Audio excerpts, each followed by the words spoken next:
अबे हमें मत सिखाओ तलवारबाजी का तरीका, हमारे खून में भी उबाल है। अबे हमें मत समझाओ लठबाजी का तरीका, हमारे खून में भी उबाल है। हम यादव जहां खड़े हो जाए वहां पर बवाल ही बवाल है।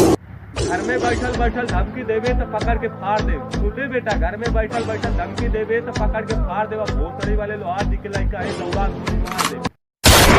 बोलोगे तो नाच दी है रे, लोहारान होवे भीतरी ले खास दी।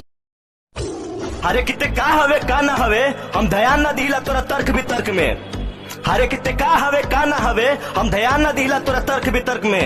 हरे के रेलाजी बे बेटा जहे आजी बे जादव जी के संपर्क में। रेली दी अहिरा तो चल जइबे पटना, अहिरे अहिरी कइले बाड़ू धइले बाड़ू रटना।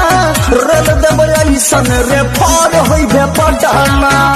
जितना जरबे उतना जराइब। अरे बेटा जितना जरबे उतना जराइब। अगर जो लोहार जिसके अजुरली ना तो दौड़ा के लग जाए। बोलोगे तो नाच दी है रे, लोहारान होवे भीतरी ले खास।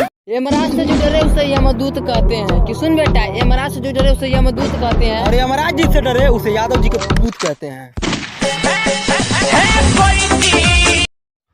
बढ़ चढ़ के बोला ताटे समझा ताटे कि डर जाए। बढ़ चढ़ के बोला ताटे समझा ताटे कि डर जाए। भोसड़ी वाले लोहार जी के लड़का है, करे जब चढ़ जाए। यही बोलोगे तो नाच दी है रे, लोहारान होवे भीतरी ले खास दी है रे, लोहारान